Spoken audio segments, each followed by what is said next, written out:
Bonjour à tous et bienvenue sur notre webinaire consacré à la communication de crise. Je suis Katia Oubiguian, en charge du marketing et de l'expérience client chez Vidu, et je serai votre modérateur durant cette session d'une trentaine de minutes. Si vous venez sur un webinaire pour la première fois, sachez que seuls nos intervenants pourront prendre la parole, mais à tout moment, vous pouvez poser des questions et nous y répondrons en fin de session. Aujourd'hui, nous avons le plaisir d'accueillir Jean-Yves Rincé. Jean-Yves Rincé, vous dirigez le cabinet Opticommunication et vous êtes expert en communication corporate et en communication de crise. Par ailleurs, vous enseignez sur ce sujet à Sciences Po Lille et à l'ENA. Nous souhaiterions vous entendre sur le contexte actuel et surtout sur le bouleversement engendré sur l'organisation, le fonctionnement et le management des entreprises.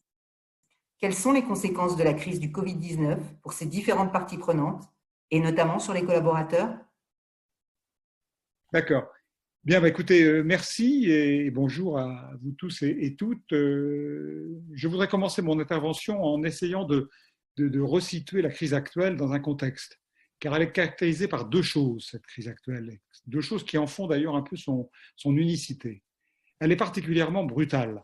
Il est particulièrement brutal puisque entre le lancement de la pandémie en Chine et aujourd'hui, 3 mois, on a 3 à 4 milliards de personnes qui aujourd'hui se retrouvent confinées chez elles, ce qui est absolument exceptionnel. Donc une très forte brutalité. Mais l'autre aspect important de la crise, c'est son côté mondial.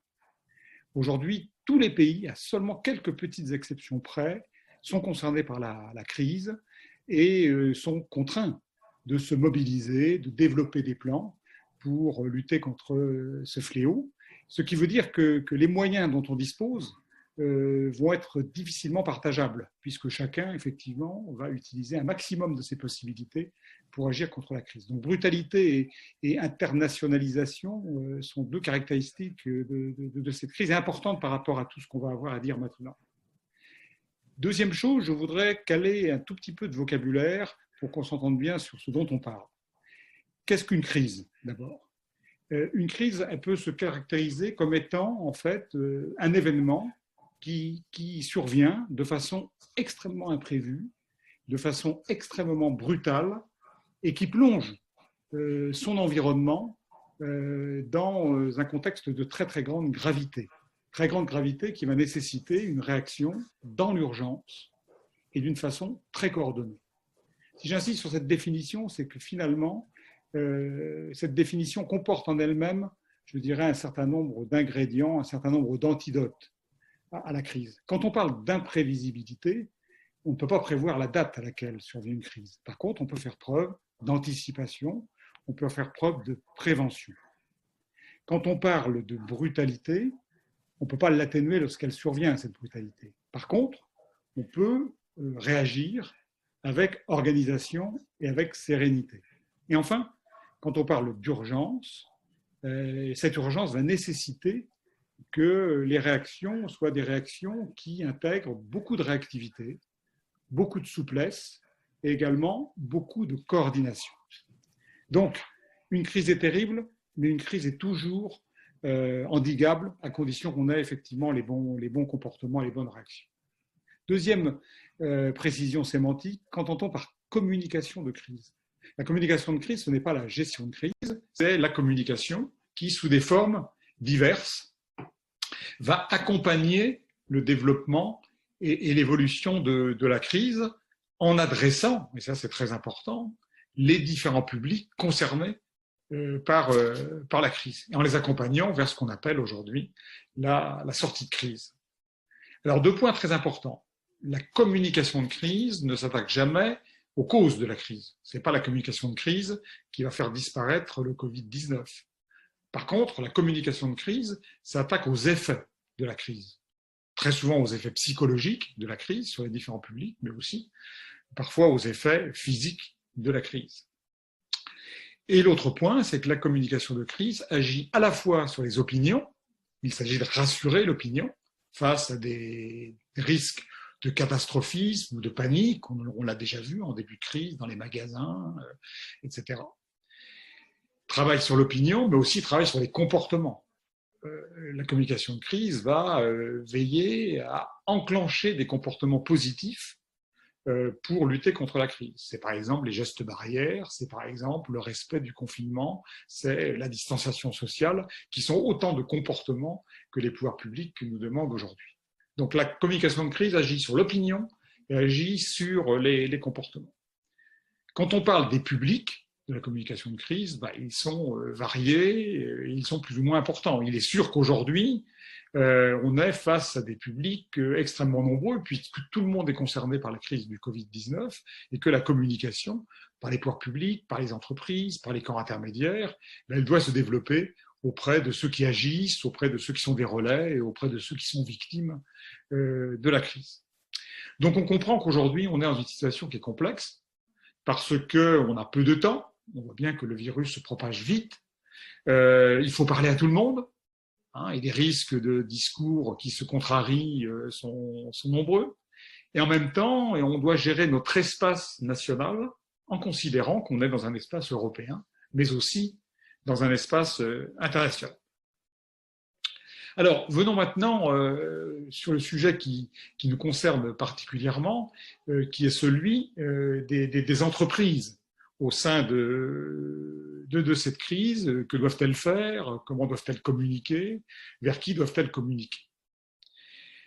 Il est sûr qu'aujourd'hui, l'entreprise, en tant que ce qu'on appelle communément acteur du corps social, se retrouve dans une situation très très délicate, puisque ces deux fonctions essentielles, création de richesse d'un côté, mais aussi promotion du bien-être social de l'autre, se retrouvent quasiment gelées de par la crise. Producteurs de richesse, on ne produit aujourd'hui plus rien, si ce n'est effectivement les biens et les services indispensables à la vie quotidienne et à la lutte contre le virus, dans le domaine de la santé, dans le domaine du transport, dans la grande distribution notamment.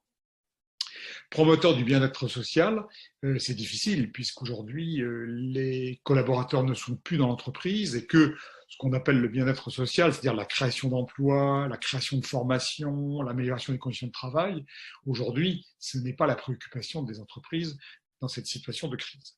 Donc, un risque de perte de légitimité, d'utilité, de crédibilité de la part des différents publics de l'entreprise dans cette situation de crise. Il faut pourtant exactement faire l'inverse et renforcer son rôle. C'est-à-dire que c'est aujourd'hui, encore plus qu'hier, que l'entreprise peut prouver qu'elle véhicule des valeurs positives, qu'elle est lien social entre ses collaborateurs, mais aussi entre ses collaborateurs et les publics externes de l'entreprise, et que dans ce moment difficile, l'entreprise a des opportunités, des obligations de prise de parole vers ces différents publics. Sachant effectivement que ces différents publics, on va en parler dès maintenant, les collaborateurs et les clients, sont dans une situation de choc psychologique, de rupture physique et aussi sociologique, et qu'ils sont, ces deux publics, totalement confrontés à une perte de repères extrêmement importante et difficile à gérer. Alors si vous le voulez bien, faisons ce focus sur le public des collaborateurs puis des clients dans leur lien avec l'entreprise. Les collaborateurs. Aujourd'hui, les collaborateurs de l'entreprise, ils sont au chômage partiel, au travail partiel plutôt, en télétravail ou sans activité. On considère à peu près que 80% aujourd'hui des actifs sont sans activité ou avec une activité très faible. Ce qui veut dire qu'on est dans une situation complètement différente de la situation du travail habituel dans notre pays.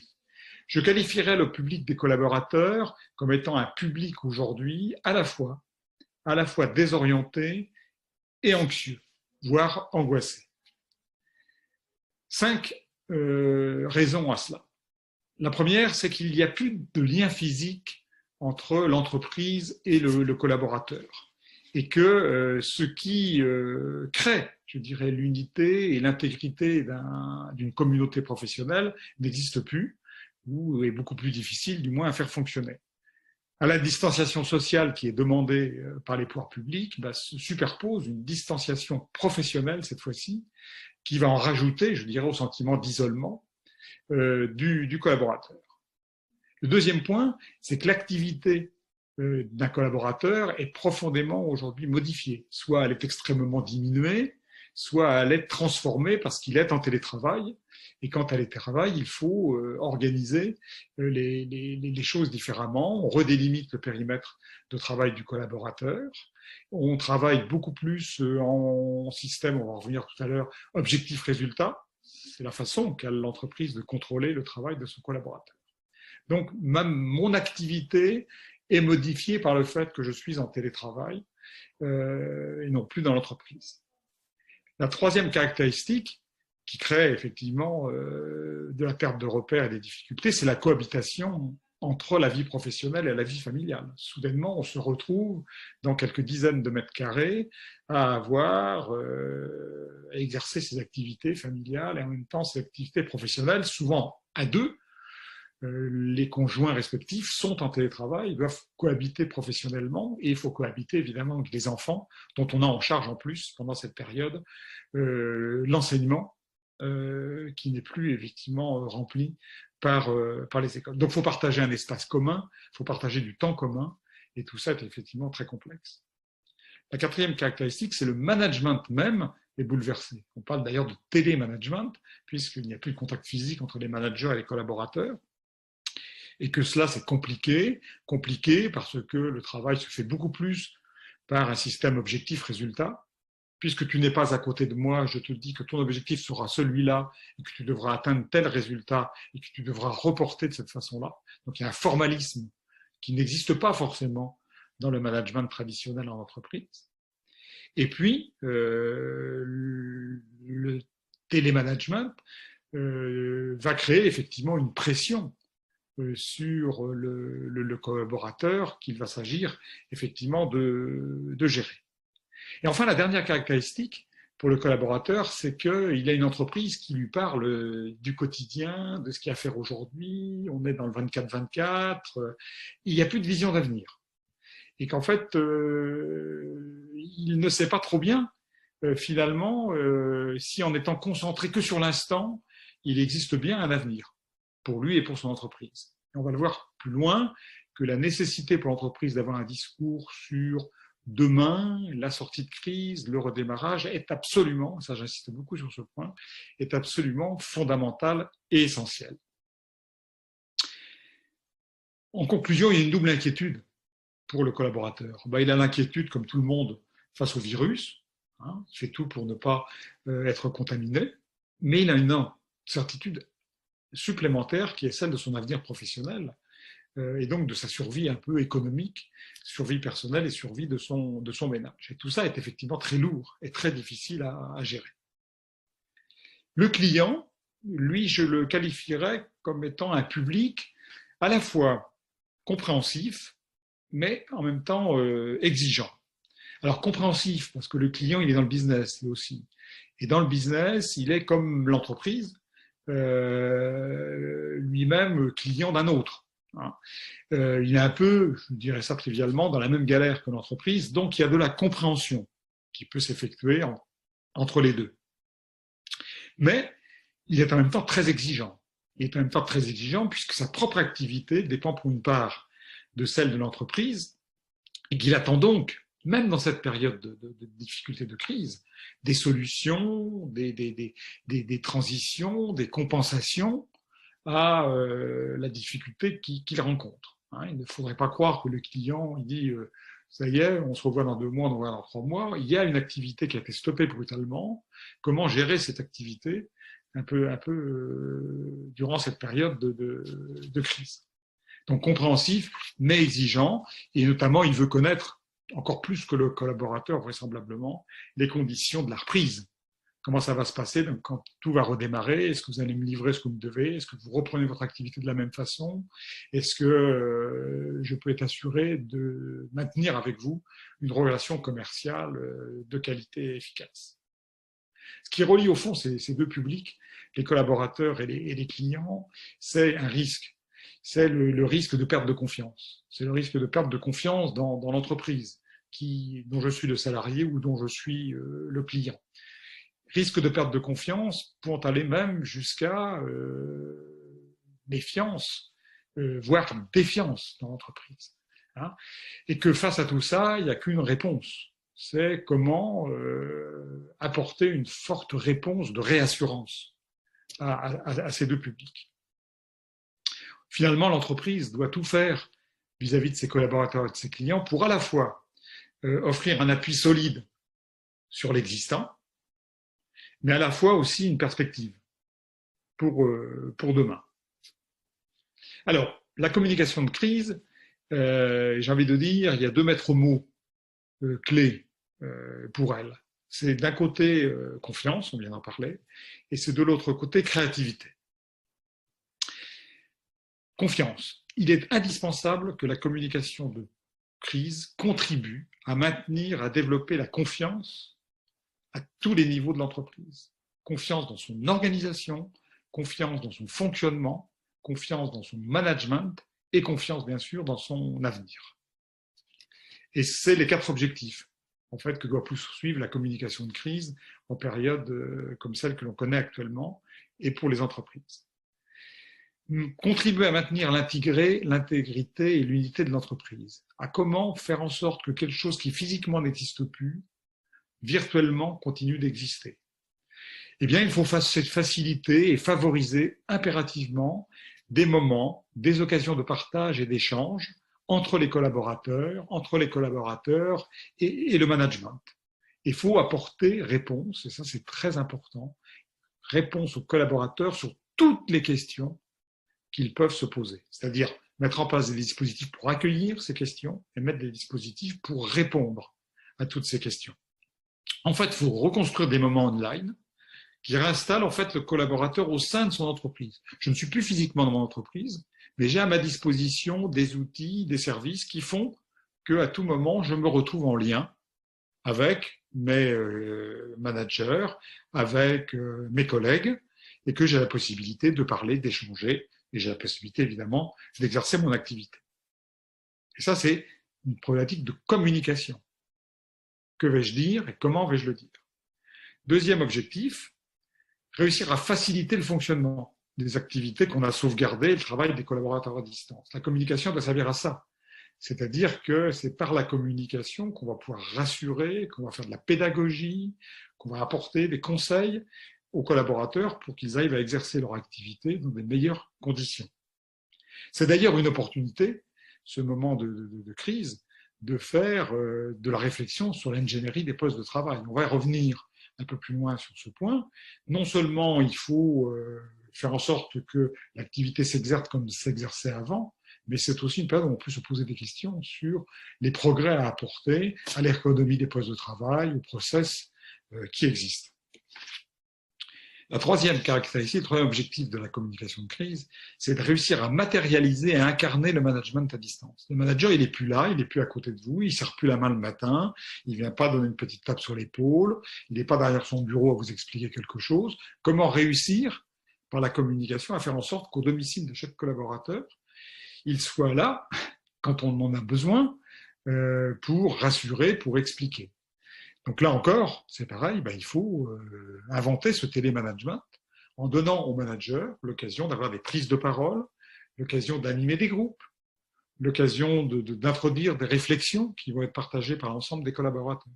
Les outils existent, encore faut-il effectivement réintroduire ce rite et ces moments où le manager prend la parole vis-à-vis de ses collaborateurs.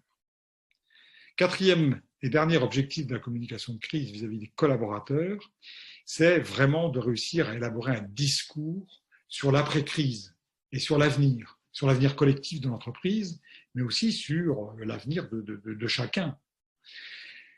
Et ce discours, évidemment, il faut le bâtir avec authenticité, réalisme et détermination. Il ne s'agit pas de donner l'impression de faire des promesses qui ne seront pas tenues. Il ne faut pas non plus tomber dans un catastrophisme qui serait démobilisateur. Non, il faut véritablement bâtir une perspective collective et pour chacun. Démontrer qu'il y a un pilote de l'avion, ça c'est très très important. Ah oui, mon patron est toujours là, mon manager est toujours là, je sens que l'entreprise continue à avancer. Et le pilote dans l'avion, il pilote non seulement l'avion actuellement, il y a des trous d'air, on le sent bien, mais il y a quelqu'un qui pilote l'avion, mais il le pilote pour l'atterrissage. et on sait où on va atterrir, et on sait ce qu'on va faire en ayant atterri. Donc, il faut réfléchir à une stratégie. Et la communication peut être une façon d'utiliser le temps qui existe aujourd'hui pour réfléchir et co-construire avec les collaborateurs une stratégie de sortie de crise, une stratégie pour l'après. Les gens sont assez disponibles pour cela, ils ont du temps pour penser à leur entreprise différemment, et il peut être très intéressant, effectivement, de faire en sorte de capter ce temps qu'ils ont et cette réflexion qu'ils ont pour le mettre au service de l'après-crise. Confiance, c'est le premier mot de la communication de crise. Le second, c'est créativité. On ferait une erreur à imaginer qu'on fait de la communication de crise uniquement avec les outils et sur les sujets d'hier. Il faut décaler le regard. Les Anglais disent out of the box, c'est-à-dire en profiter pour faire autre chose, communiquer différemment, inventer d'autres messages et d'autres discours. Certes, il faut trouver l'appui sur les fondements actuels, il ne s'agit pas du tout de tout casser, mais en même temps, il faut aller poser un regard et des gestes sur autre chose, s'ouvrir de nouveaux horizons.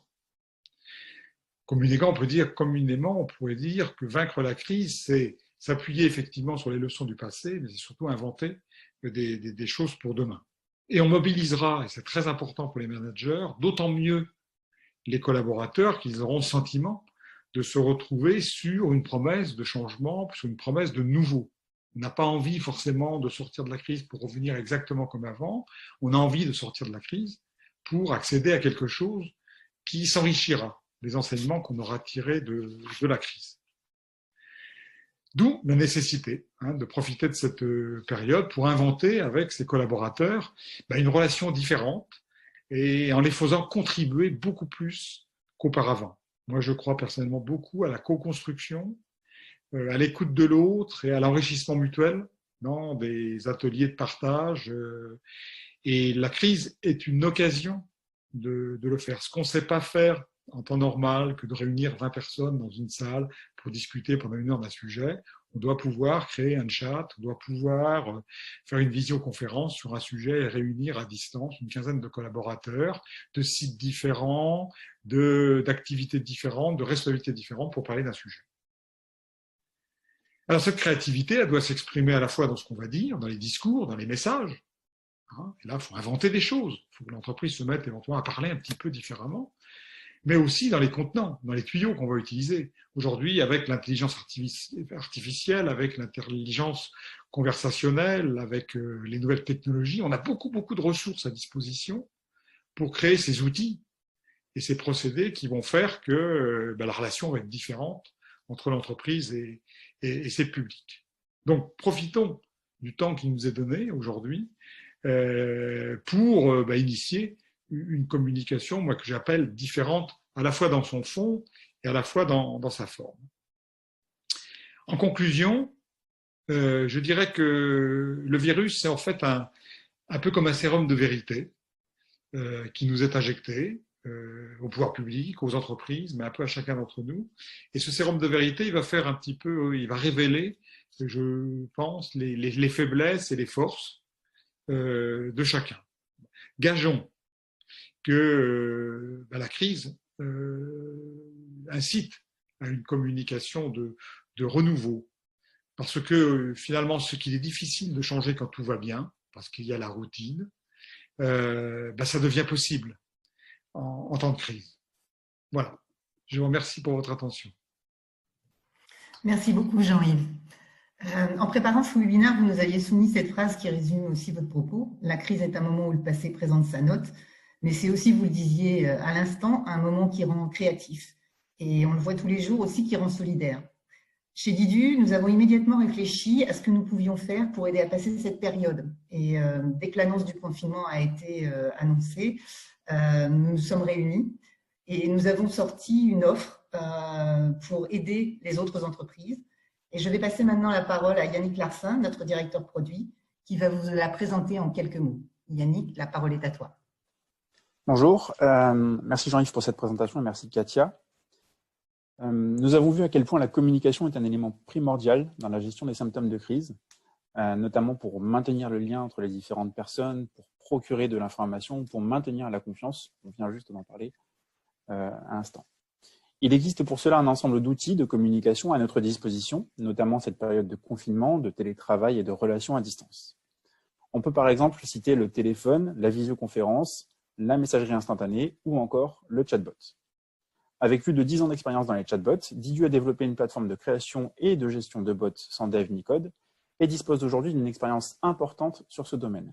Et c'est en tant qu'expert des chatbots que j'aimerais attirer votre attention sur ce canal.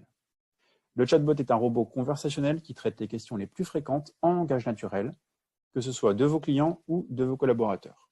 Il a notamment l'avantage d'être disponible 24 heures sur 24 et 7 jours sur 7. Nous avons décidé de mettre cette expertise au profit de l'effort de solidarité nécessaire dans cette période et nous avons développé une offre gratuite, simple et rapide que je vais maintenant détailler, comme vient de le dire Katia. Tout d'abord, à qui s'adresse cette offre ? Nous souhaitons apporter de l'information aux collaborateurs, qui sont, comme l'a précisé Jean-Yves, le premier public à adresser et le plus précieux à rassurer.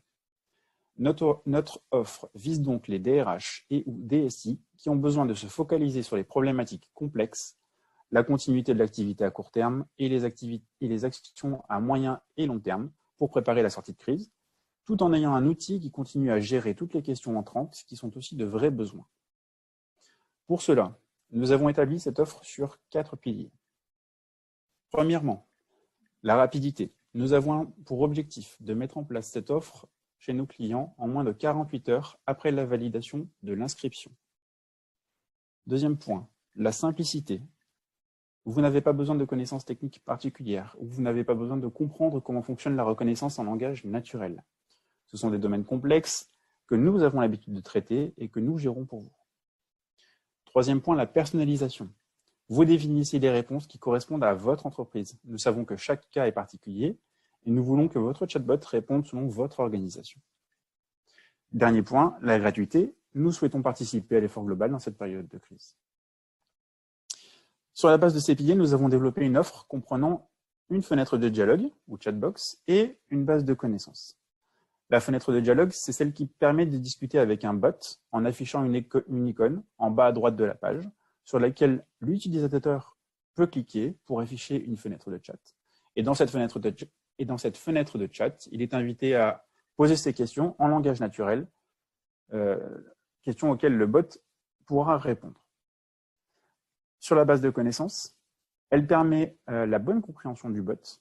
On parle justement des questions ou des intentions et des réponses associées. Dans le respect de notre objectif de simplicité, nous avons préparé ce chatbot pour comprendre 2 typologies de questions au travers de plus de 120 connaissances. Donc, première typologie de questions, les questions génériques. Par exemple, qu'est-ce que le coronavirus? Quelles sont les consignes sanitaires en cette période de crise? Ce sont des questions qui sont généralement pas forcément liées à une organisation, qui sont définies par les autorités ou par le gouvernement. Et donc, nous avons associé à ces questions, donc à la compréhension de ces questions et de ces intentions, des réponses prédéfinies. J'y reviendrai plus tard. Une deuxième typologie de questions qui sont les questions dites spécifiques, qui sont liées à l'activité professionnelle et à l'impact, qui ont de l'impact vis-à-vis de la crise sur les thématiques plus inhabituelles. Par exemple, le télétravail ou l'activité partielle ou tout ce qui est en rapport avec les congés ou le contrat de travail.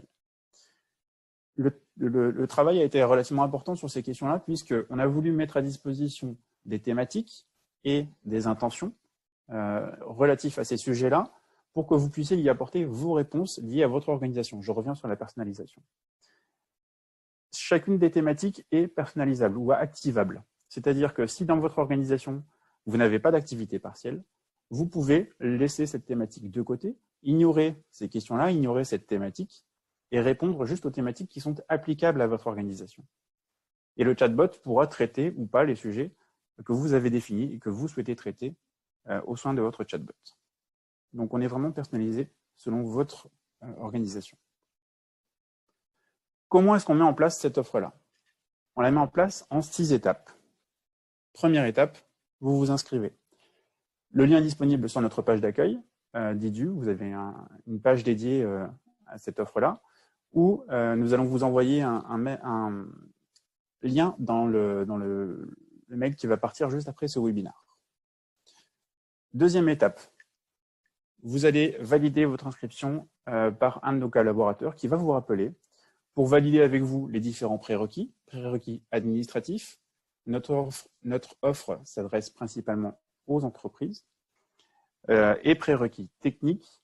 Notre offre nécessite une page web pour être hébergée, donc ça passe souvent par un intranet. Cela permet aussi de discuter un petit peu de l'offre et de poser les différentes questions que vous avez. Troisième point, nous vous envoyons un fichier comportant toutes les questions ainsi que les réponses prédéfinies.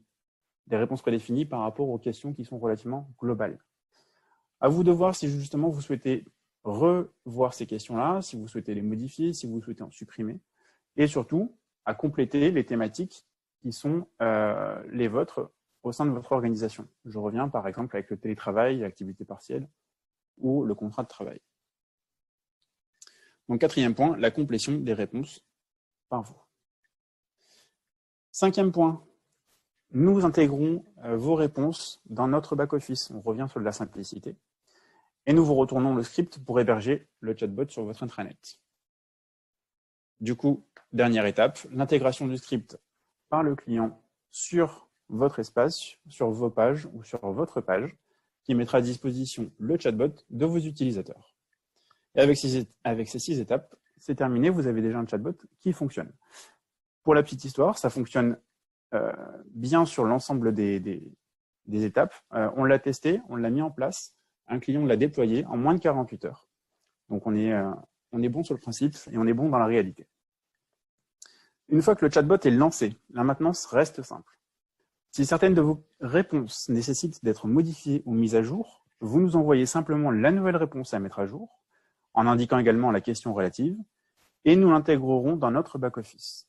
Quant aux questions ou aux intentions, elles seront automatiquement mises à jour par les équipes de Didu. Ainsi, le chatbot apprendra tout au long des conversations qu'il aura avec les utilisateurs. Merci pour votre attention. Merci beaucoup Yannick. Je vais maintenant passer à quelques questions. Une première question pour Jean-Yves. On a pas mal parlé de la communication entre le management et les différents collaborateurs. Y a-t-il des astuces et est-ce fondamental aussi de maintenir le lien entre les collaborateurs pendant une longue période de télétravail?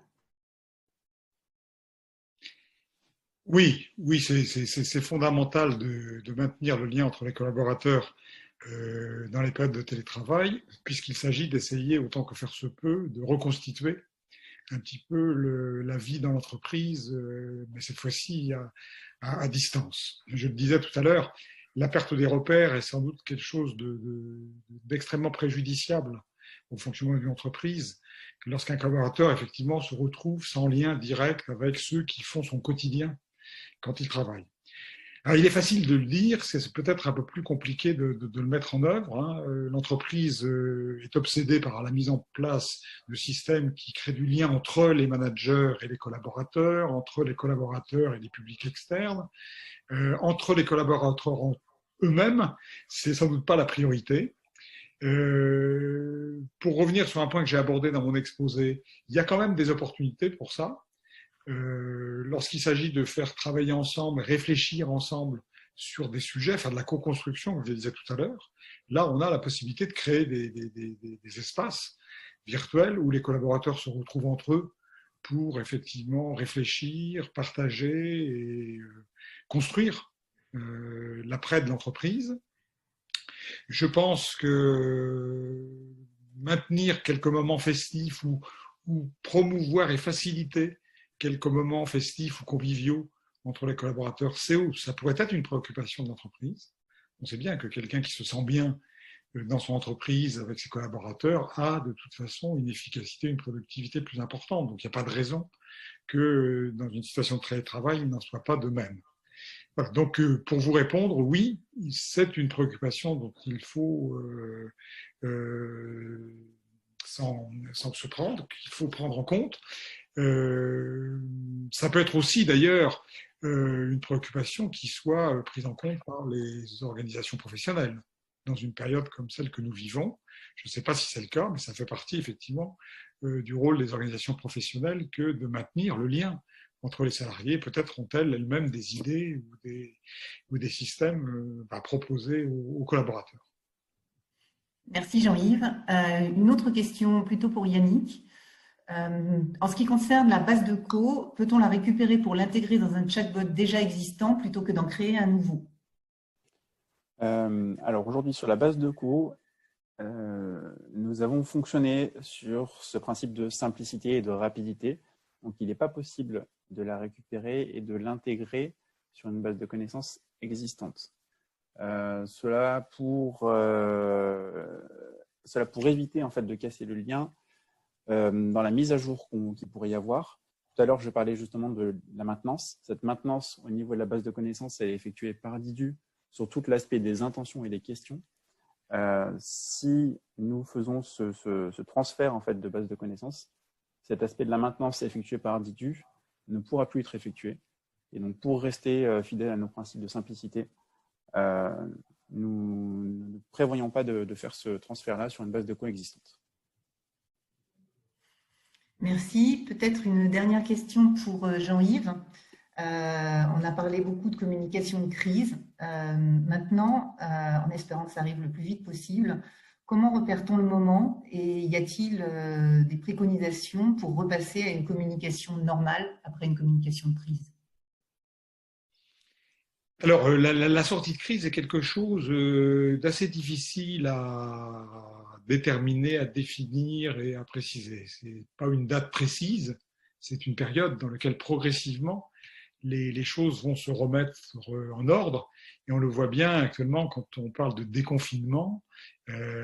C'est pas toc, un beau jour à minuit, on redevient comme avant. Il y aura sans doute de la progressivité dans ce déconfinement. Il en est pareil de la fin de la crise. Il y aura forcément une progressivité. J'ai envie de dire, ce qui sera déterminant, c'est le moment quand même où les collaborateurs physiquement reviennent dans l'entreprise. Là, il y aura effectivement quelque chose d'objectif et de tangible. Et c'est sans doute à ce moment-là qu'il faut être capable de remettre en place à la fois ce qui existait auparavant, un certain nombre de process, un certain nombre d'acquis, et à la fois de développer, à la fois dans le fond et dans la forme, une communication un peu nouvelle. Et en profiter pour instituer des process de communication nouveaux, correspondant davantage à la façon dont l'entreprise veut travailler après cette crise. C'est pas noir et blanc. Hein. Il y a beaucoup de gris dans le passage, effectivement, de la communication de crise à la communication d'après-crise. Pour moi, je vous le redis, le signe principal, c'est le retour des collaborateurs dans l'entreprise, qui va permettre d'ailleurs une reprise de contact étroite entre le management et les collaborateurs et réenclencher une dynamique relationnelle et de communication que j'espère, c'était la conclusion de mon exposé, nouvelle, rénovée, enrichie et plus adaptée pour la nouvelle ère qui s'ouvrira pour l'entreprise. Très bien. Écoutez, je vous remercie encore, Jean-Yves et Yannick. Nous communiquerons cette vidéo et cet enregistrement très très prochainement. N'hésitez pas à partager si vous avez trouvé que c'était intéressant. Et je vous remercie tous d'y avoir assisté. Excellente journée à tous. Merci. Merci.